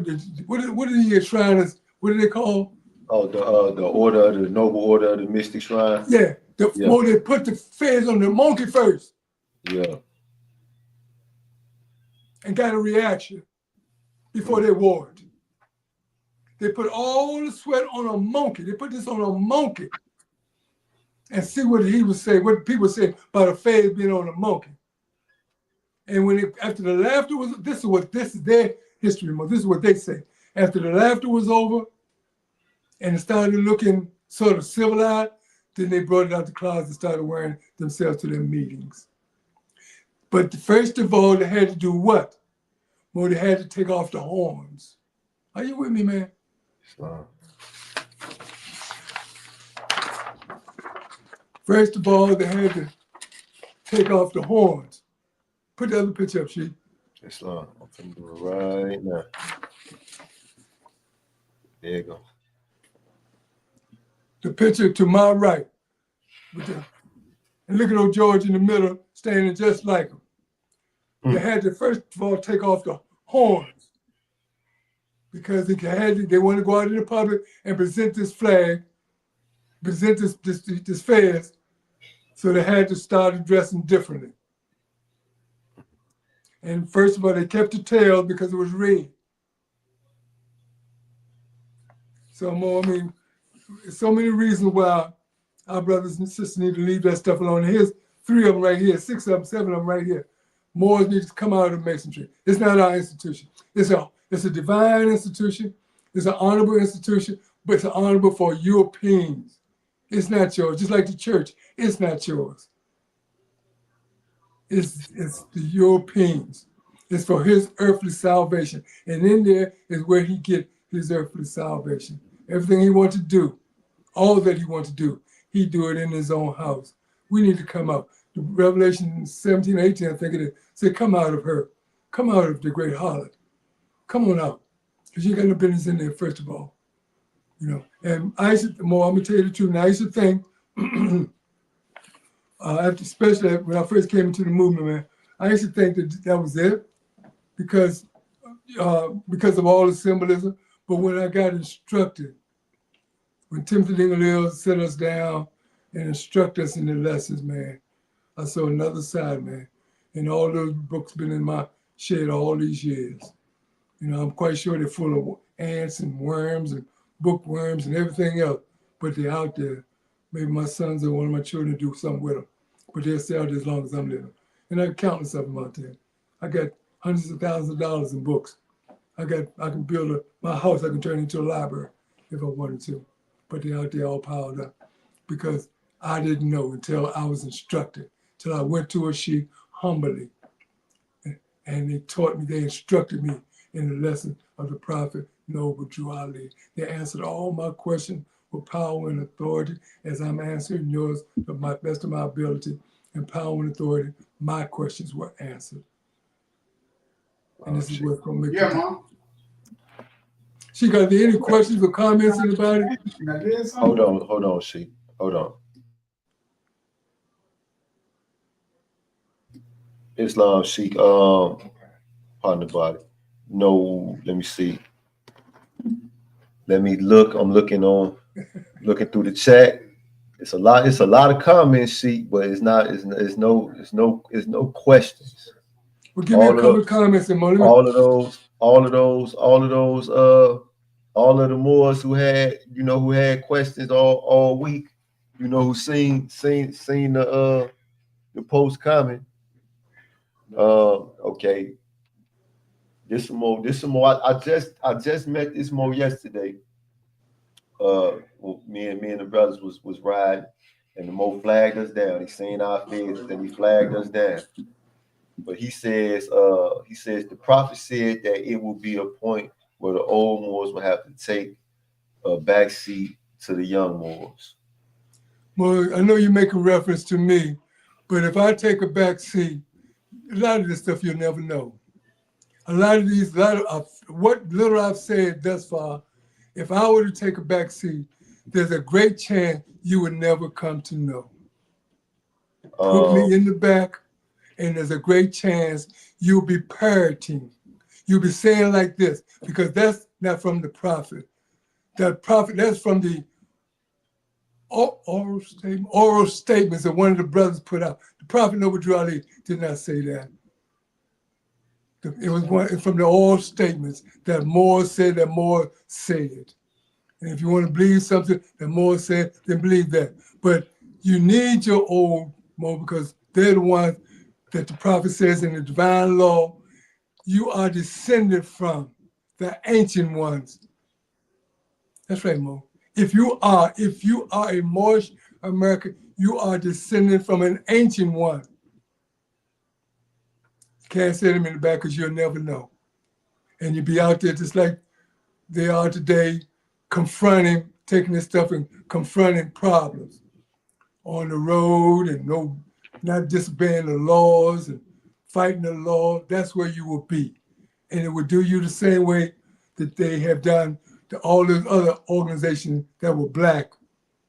They wipe them out. They wipe them out. And it will eventually wipe everyone else out that don't want to take the instruction, don't want to listen to the older ones, because you got the energy. And I'm thinking when my grand Sheik left Rice Bay, when he's not left, he's still here. I had the energy, and he would give me the energy. He didn't have the energy, but he would give it to me. He would tell me what I need to know, not what I wanted to know, but what he needed. What I needed to know is what he instructed me in. And a lot of you young Moors don't want to listen to this because you think you got something. You think you know something. When in actuality, you know you don't know, but you won't ask. You're too proud, you're too egotistic to ask somebody, an old Mo that does know or have a good idea. And that's what you Moors need to do. You put me in, my membership is not putting me in the back, because I'm very valuable to them. Very. That's right. Because I've lived, the Sheik said earlier, he bear witness to me, I bear witness to myself. I live, walk, talk this law. My legs ain't nothing bow-legged about me. Ain't nothing, I'm not straddling no fence. I ain't got no two guards. So I know I'm on the right path.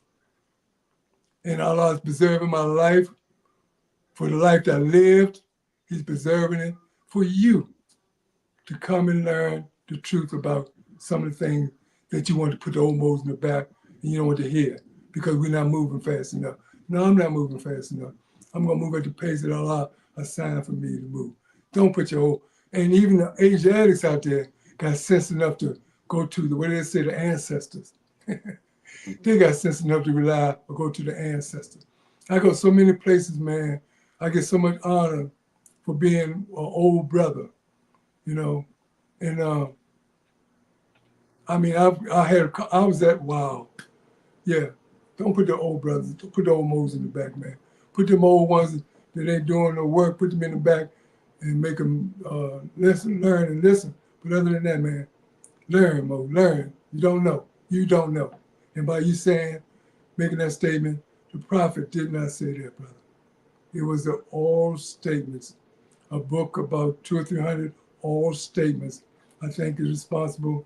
The Moors here in DC, in Chicago, Detroit, are responsible for that saying being out. But Drali did not say that. I want to take a look at this Baphomet image right here, because I just want the Moors to know, you know, like when we say that these things are, or that the Moorish Science Temple of America is Masonic, and here is a Masonic image that you would never see something like this grafted up inside of no real Moorish Science Temple of America. I mean, wings, wings have a meaning. It talks about, having a certain type of freedom, to be able to move and do things. And the Sheik demonstrated that these people do what they want to do in their house. And they do things, they don't share the same principles. I tell the Moors here all the time that we share principles with each other. Certain things, they're not options for us. All right. We're not gonna do this. But when this one demonstrate these wings, they letting you know that they will do anything. They will do anything. And look at this creature. With that type of freedom, the Quran, it speaks about. It tells us what would one do if he was immortal. This is what it's talking about. So when we say that, that the Moorish Science Temple of America is Masonic, and then you see this man right here, George Washington, he is telling you by imitating this same degree right here that he will do anything. And he shows you, we know his history. So how can it, this is not the same. The principle of love will not allow this. It will not allow this. I want the Moors to know. And then you see, look what he got on his forehead. See that 5-pointed star right there on his forehead? Man. We're gonna wake him up, Mo. The prophet's gonna wake him up, man. It's gonna take some time. The movement is everlasting. But it is gonna take some time. They are gonna wake up, Mo. They are gonna come out to his house. There was a prophecy that he said there'll be 5 in the house and 3 will be against 2, mother against daughter, father against son. Because you young Moors and brothers and sisters are going to wake up to what your parents, all the lies that they've told you. And therefore you're going to come into the Moorish Science Temple of America, and they're not going to like it, but they're going to come anyway, because the time is for every man to worship under their own nationality and religion. And if you don't want to come, Trump is forcing you. Just like there was a president, George Washington, that enslaved the Moors. There's a president, Abraham Lincoln, that emancipated the Moors. There's the President Trump that is going to force you more to come into the Moorish Science Temple of America and get identity. It's going to happen. And ain't nothing nobody can do about it besides die, pass form. But we're going to be here. You're going to be here. Boys, we're not Masonic. If it's okay with the Sheik, we have another segment. Ask your questions pertaining to Moorish Science, pertaining to Masonry specifically, and we'll talk about it. And I'm not going to argue and fight with you or anything like that. We're just going to talk about the relation, because I have never seen in that. So once I got instructed, started being instructed in my lesson, showed that I was humble and willing to learn. I put all that stuff aside, man. And it's been 25, 30 years. I've been in the movement since 68, the week of January 18, 1968. And I've been in it all the time, every day, every Friday, every Sunday. Rain, snow, sleep, or hell, I was in my meeting. And I listened. I didn't let nobody carry me out. There could have been countless things to carry me out, but they didn't. And I learned and I listened. And I didn't understand half the stuff that people up there talking about. I honestly did not understand half of what them brothers and sisters and Moors were talking about. Or what, I did more. But I'll tell you this, in my attic right now, I have countless, if not hundreds, tens of thousands, if not hundreds of thousands of pieces of paper with every time I left a meeting, I would write down everything I could remember. Because once I left out the temple doors and all the responsibilities hit me, I got to get home, I got to do this, I got to do that, all those lessons went out my head. So I stopped there. I started writing that stuff down. I used to go to the bathroom, hallway, sit in my car, on the front porch. I wrote that stuff, what I could remember. And this is why I feel I can expound on a lot of things today, because of what I did back then. writing it down. Didn't argue, didn't tell nobody I didn't understand. Just wrote it down. And the days, it seemed like Allah was unfolding it to me. All the lessons from back in 1968. Sheik, you know, this like I heard you done said, you told me that several times, and each time I had to laugh because the first time I went into the Moorish Science Temple of America, Sheik, I didn't know what the heck they was talking about. But hey, listen, all I knew was, you know, in my soul, I felt it. I felt it. You know, I had that feeling, that overwhelming feeling that it was right, you know. But more, I was so ignorant, man. We almost got to talk about nationality and divine creeds. They wasn't talking about Christianity. You know, like I knew very little about Islam, even though I had, you know, experience in the nation of Islam, but I was a child. I wasn't that long.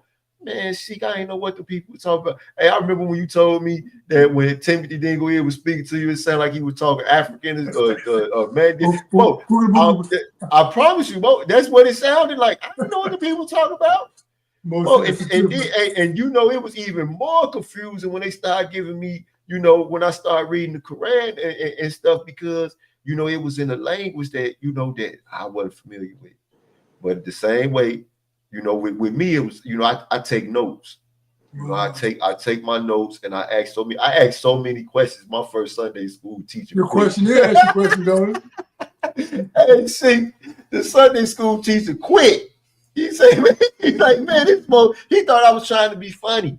Wow. But I wasn't, Sheik. I didn't know. I still don't know. I mean, you know, I ain't got no problem. I'll call you anything, Sheik. This like, you know, this podcast almost over, but we finna get ready to go back to chapter 5. Come on, so bring it on. Bring it on. We're gonna go back to chapter 5. Bring it on. Okay. So now I was working with my memory of the chapter, right? So now I gotta open the book now. I gotta open the book. So let me take a look. Let me start it. Okay, the divine instructions, chapter 5. After the feast, the homeward journey, the missing Jesus, the search for him. His parents find him in the temple. He goes with them to Nazareth, symbolic meaning of carpenter's tools. The great feast of the Pasch was ended, and the Nazarenes were journeying toward their homes. And they were in Samaria, and Mary said, "Where is my son? No one has seen the boy." And Joseph saw them among their kindred who were on their way to Galilee, but they had seen him not. Then Joseph, Mary, and the son of Zebedee returned and sought through all Jerusalem, but could find him not. And Mary asked the guards, had they seen Jesus, a little boy about 12 years old? The guards replied, "Yes, he is in the temple now disputing with the doctors of the law." And they went in and found him as the guard had said. And Mary said, "Why, Jesus? Why do you treat your parents thus? Lo, we have sought 2 days for you. We feared that some great harm had overtaken you." And Jesus said, "Do you not know that I must be about my Father's work?" But he went round and pressed the hand of every doctor of the law and said, "I trust that we meet again." And then he went forth with his parents on their way to Nazareth.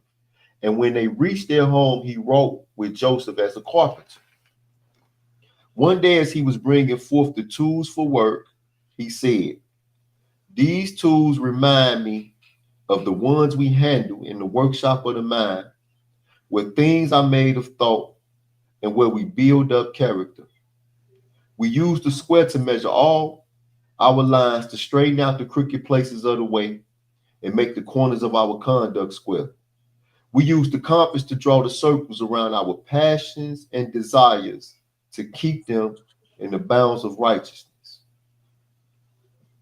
We use the axe to cut away the knotty, useless, and ungainly parts and make the character symmetrical.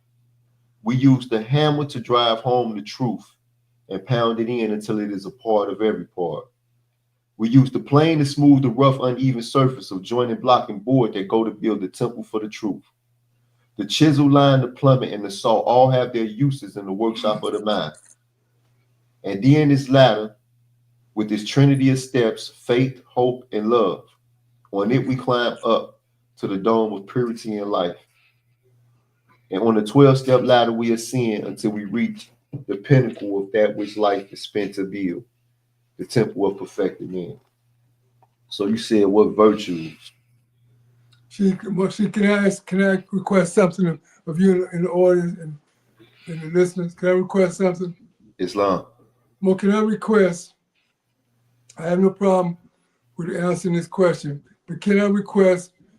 I'd like to put a little fire in you, and hopefully that chapter 5 will put it to answer to chapter 5 will put a little fire in you to want to do this again real soon. And somebody give you time to think about it. Go talk to your Grand Sheik and your members and get back. We come on again, and I would freely give it out. Can we do that? Islam, Sheik. I You want know that what? fire to burn. We'll give you an example. When the prophet says, set their souls on fire with love and holy zeal. Let this be an example.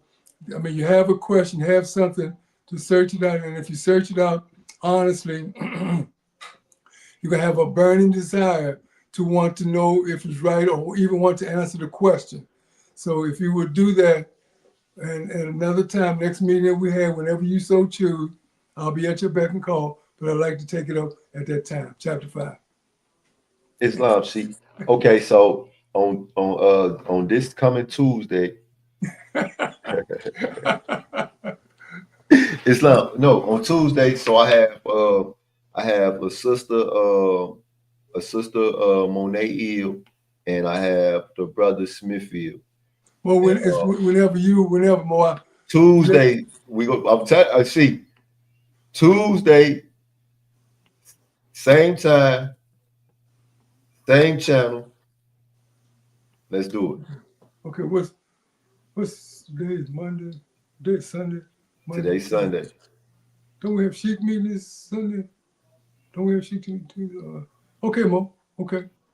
All right. But in the meantime, I'll see you on there. But in the meantime, Mo, please delve into that chapter and answer those questions. And the key words, the key phrase is, they remind me of the ones we use in the Workshop of the mind. They remind you. They're not the actual tool that's you. There's another tool. There's a one that we can put in our minds, that's in our minds, that would help us to build up the last verse of that chapter. Perfect, that we reach perfect life. So we can do that Tuesday, Mo. Islam, Sheik. Okay, back on to the next question. Next demonstration. Oh. Are there any more comments or questions? No, that's it.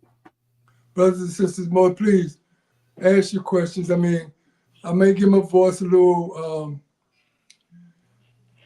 might get a little pitch a little high, but make no mistake about it. I honor your questions. I'm no devil that I would strike you down or beat you down for asking a question. And my pitch might get a little high, but make no mistake about it. I honor your question. So ask them, and I have no problem with answering them. You know, this is what my father did for me, and this is what I'm going to do for anybody that asks me a question. And it was just like, was it Jesus in Arabo, in the Plaza Jagganoff? You know, Lama's promise. Yeah, Lama's promise. We ask questions, and I have no problem with them. You know, my Grand Sheik asked me to answer my question, and the questionnaire asks questions. I don't have no problem with them. So ask your question, more. Make your comments. Islam. Okay, I got a question before. Yep, question. In the Moorish Science Temple of America, in your time of being here in the Moorish Science Temple of America, since 1984 up until now. Oh, as a matter of fact, no, I have a question. Pardon the bodies. I got a question from brother Tyree Wilson Bay. He asked this question the other day. Let me go to it. I'm gonna go straight. I'm gonna go. I'm glad I remember. Let me pull his question up. Let's pull his question up so we can address it.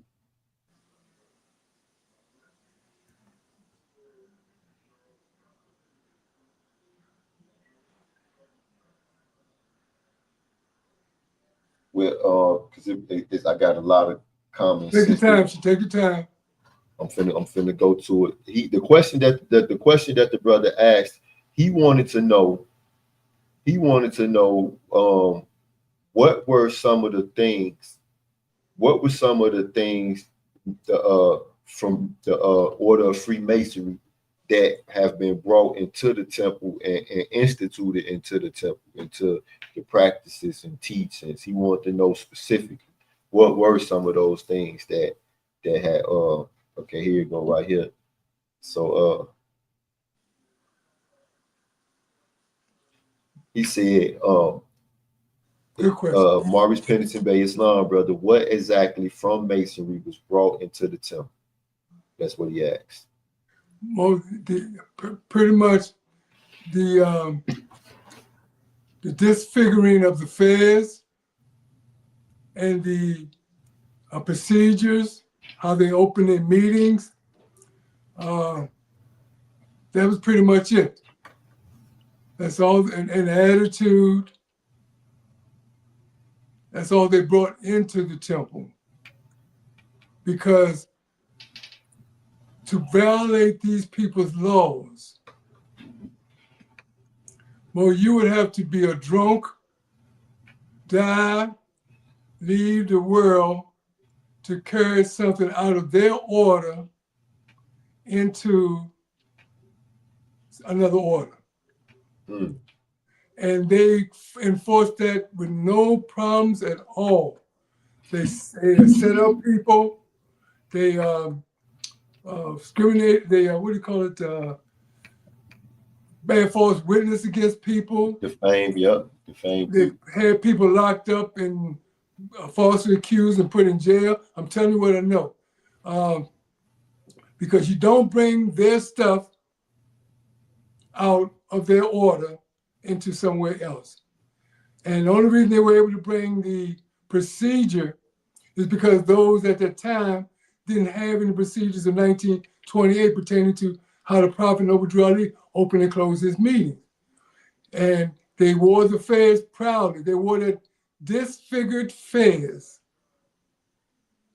with the name on it. They wore it proudly. But other than that, Mo, they didn't bring anything in because they would have got hurt. You know, you can't do what they did. You can't do to them what they do to us. You can't do to them, violate their laws, what you're doing to us, violating our laws. They came and applied justice. We wait for Allah to apply justice when he said in the warning, any group of members who hold malicious feelings towards the Prophet or violate the divine covenant of Moorish movement will receive their reward from Allah. We wait for that. That's the only thing I can do. You know, we don't have a court system, but them people do. And they will come in, knock on your door, et cetera, et cetera, et cetera, and ask you what your problem is. So what they brought in, Brother Wilson Hill? Wilson Bay, Tyree Wilson Bay. Brother Wilson Bay, what they brought in the Moorish Science Temple of America was the opening the gravel, of opening the meeting, the procedures of the church, when one person get up and talk a whole 2-hour meeting, you know, when that's not supposed to be the case. The Prophet didn't say in 1928, when he said on Moorish Science Temple of America, Grand Sheik and Chairman, with the Assistant of Prophet and Grand Body and Sheik. That's not how he set the meeting up with the Assistant Grand Sheik. But this is how they're doing it. They have gravels. They have one person talk throughout the whole meeting. They got the disfigured fairs. That's all I can recall right now. And the dress, oh boy, and the dress. You know, the dark suits. And maybe one or two other things I can't remember now, but that's what they brought in there, Mo. I came into the Moorish Science Temple of America and institutional branch temple number 43, and we always open and close the meeting with the gavels and stuff like that. So I actually came home. And started here in Peoria, open and close the meeting with a gavel. I have a gavel with my name on it. and it was the brother Hannibal Eel. Me and Hannibal Eel had a discussion about it. So even after being able to demonstrate to him, what I had learned while we opened and closed the meeting with the gavel, and then sitting back and thinking about it, I took that gavel off the altar. I took it off the altar. I set it aside, and it just just something just about that conversation. So I honor to the brother Hannibal Eel for having that conversation with me. Islam. What you're saying to me, Mo, is that you stop being the blind, leading the blind, or following behind the blind. Because anybody that's working that right now, or even then, are not people. You learn from somebody that did not sit with somebody that sat with the prophet in 1928 when he established Act 1 of the divine law. That's all you're saying. Everybody that functioned such a way, their people did not sit with the people that sat with the people in 1928 to get that law. He put down specifically how he wanted his movement to be recorded. Sister Christina Price Bay, let us all know how he wanted his movement ran. So that's how that is, Mo. But that's what they brought in the movement, Mo. And the flags and the mufti, the degree of the mufti, degree of the flags being alternated. And there's probably some other things I think of. Oh, of course, October versus September. They brought that in to the Moorish Science Temple of America. September, y'all know what happened in September. That's all Masonic, man. But yet, the prophet come with October, but somehow or another we're in September. I mean, don't stand to reason. And there are probably some others I'll think of, I'll remember and bring it to your attention. But that's what they brought in, Mo. I brought in the sisters couldn't sit with their husbands. They brought that in. Brothers got to sit on one side, sisters got to sit on one side when they came in, husband and wife. I don't want to sit with no brother. If there's a procedure, if there's an event going on or something, I'd be more than happy to sit. But a brother can't sit someplace else, and his great half is sitting somewhere else, and he can't explain nothing to her, which she don't understand, especially if she's just coming in the movement. He just bringing her in the movement. He's sitting over here, she's sitting over there. Man, that's separation. I don't want to be sitting by no man. I want to be sitting with my wife. And they brought that in the movement. A few other things, Mo. As we talk, it'll come to mind. So the mufti. Yes, sir. So what